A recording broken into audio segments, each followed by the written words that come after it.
तो लगेगा खट्टा सा है, पर मन करेगा फिर से खा लो, फिर से खा लो और फिर से खा लो। ये होता है घर की असली चीज़ों में। मैंने अपने अचार में किसी भी प्रिजर्वेटिव का बिल्कुल भी इस्तेमाल नहीं किया है। अभी मुझे और जी जिसके ऑर्डर इस टाइम पे नहीं ले पा रही हूँ उनसे भी सॉरी बोलती हूँ, क्योंकि इधर अचार बन रहा है और उधर स्टॉक आउट होता जा रहा है। मतलब ऑर्डर्स वगैरह बहुत ज़्यादा आ रहे हैं। दूर के ऑर्डर भी हमने, जो दूर बहुत दूर दूर से ऑर्डर्स आ रहे हैं ना, उनको हमने लगभग में बंद सा कर दिया है। उनके लिए थोड़ा टाइम लग गया है, बट जो नज़दीकी है ना, जो पोर्टर वगैरह से मंगवा सकते हैं, उनके लिए मैंने थोड़ा सा स्टॉक बचा के रखा हुआ था। क्योंकि मुझे पता था, जैसे मैं गुड़गांव में हूँ तो गुड़गांव, गाजियाबाद, नोएडा और दिल्ली, मेरे जो आसपास के मेरे सब्सक्राइबर्स हैं ना, मतलब वो मेरे नज़दीकी हैं जैसे, तो उनके पास तक किसी भी अचार वगैरह को पहुंचने में बहुत सुविधा रहेगी, क्योंकि वो पोर्टर वगैरह कर लेते हैं। बट जैसे अचार बहुत दूर जा रहा है ना, जा कहाँ रहा है, दूसरे स्टेट में जा रहा है, राजस्थान में बहुत ज्यादा जा रहा है। राजस्थान हुआ है, अलीगढ़ हुआ है, पानीपत हुआ है, रुड़की हुआ, पता नहीं कितने सारे हैं, मैं यहाँ पे नाम भी नहीं ले सकती। इधर तमिलनाडु जा रहा है, चेन्नई जा रहा है, बाहर के ऑर्डर भी आने लगे हैं। और मेरे पास क्या है ना, मतलब उनको एकदम पैक करने का एकदम बढ़िया इंतजाम नहीं है।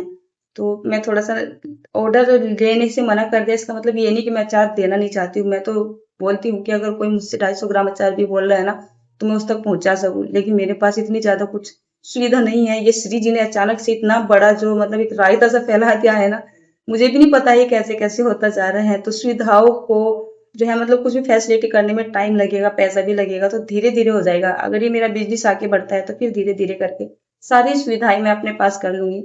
सबसे मेन जो हो रहा है ना, अगर मैं कहीं बाहर दूर जो है अपने इस अचार को पहुंचाती हूँ, तो ये पार्सल के या कोरियर के द्वारा ही जाता है। और पोर्टर वगैरह से तो वहां पे पहुंच ही नहीं सकता है। तो जो पोर्टर वगैरह वाले होते हैं वो तो सेफ्टी से चीज को ले जाते हैं, लेकिन जो कोरियर में पार्सल में जाता है ना, वो सेफ्टी से नहीं जाता है। वो डब्बे फेंक के इधर उधर करके लेके जाते हैं, क्योंकि बहुत सारा सामान जाता है।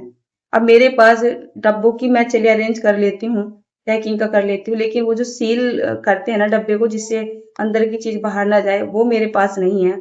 और मैं लेने की सोच भी रही थी, तो बहुत महंगी आ रही है, 20 से 25 हजार, 8 से 15 हजार। तो अभी मेरा इतना बजट नहीं हुआ है। जब मेरा इतना बजट हो जाएगा, अगर मुझे ऐसा लगता है, मतलब अगर अचार की सेल अच्छी खासी हो जाती है, तो एक बजट बना के मैं ये मशीन भी ले लूंगी और उसको अच्छे से सील कर दूंगी।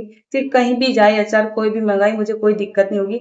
अचार नहीं, मैं जो भी कुछ आप पसंद करते हो मैं अपने घर में बनाती हूँ। मान लेते हैं अपने बेसन के लड्डू होते हैं, थोड़ी बहुत नमकीन वगैरह होती है, तो वो मैं आप तक पहुंचा पाऊंगी। ठीक है ना। तो यही वीडियो आज आपके साथ शेयर करी थी। मोबाइल मैंने कहाँ दबा लिया है, नॉर्मली जैसे मैं रहती हूँ। चलिए मिलती हूँ आपसे एक अचार वाले व्लॉग में। एक अचार के जैसे मैंने जिस मेथड से अपना पूरा अचार बनाया है, उसकी मैंने छोटी छोटी क्लिप ले ली थी, और वो क्लिप को मैं आपके साथ जरूर से शेयर करूंगी। कोई भी अचार बनाऊंगी, मान लेते हैं अभी जैसे मैंने आम का अचार बनाया है, तो उसका फुल मेथड मैंने जिस तरीके से स्टार्टिंग से शुरू किया और एंडिंग तक पहुंची हूँ, उसकी छोटी छोटी क्लिप आप सभी के साथ जरूर से शेयर करूंगी। वो इसलिए शेयर करूंगी क्योंकि आप सभी को पता रहना चाहिए कि अनीता झूठ नहीं बोलती है। कुछ कमेंट आ रहे हैं, और जैसा अनीता अपनी फैमिली वालों के लिए खाने पीने की चीजें बनाती है, ऐसे अपनी यूट्यूब फैमिली के लिए भी खाने पीने की चीजें बनाएगी। मैं केवल अपनी फैमिली की हेल्थ का ध्यान नहीं रखती हूँ, मैं अपनी YouTube family, Facebook family, Instagram family, सभी की हेल्थ का ध्यान रखती हूँ। अनीता जो दिखाती है वही बनाती है, वही चीज आप तक पहुंचाती है। हो सकता है टेस्ट कम आए, हो सकता है बाजार से टेस्ट कम आए, बट उसमें पूरी गुणवत्ता मिलेगी, पूरी हाइजीनिकता मिलेगी, और जो जो मैंने अपने मुंह से बोला है कि इस अचार में, इस चीज में ये गया है, वही चीज आपको मिलेगी।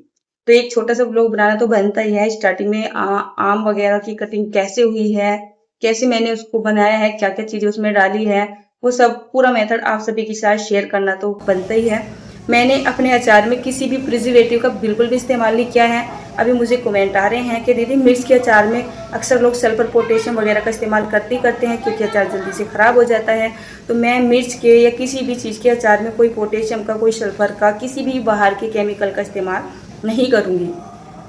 उसकी जितनी लाइफ होगी मैं आपको बता दूंगी। मैं ये नहीं बोलूँगी कि ये अचार आप साल भर तक ही रख के रखो, मतलब मैं आपको बोल दूँ और आपका अचार ख़राब हो जाए। जिसकी जितनी लाइफ होगी मैं आपके साथ शेयर करूँगी। जैसे जैसे ऑर्डर आप सभी के पास जाएंगे, मैं एक लिस्ट जारी कर दूँगी, बस आप उस लिस्ट को पढ़ लीजिएगा और थोड़ा सा अपने अचार का ध्यान रखिएगा। अब इसमें किसी बाजार के केमिकल का, किसी भी प्रकार के प्रिजर्वेटिव का इस्तेमाल नहीं हुआ है, तो थोड़ी सी आपको देखभाल रखनी पड़ेगी अपनी चीज़ की।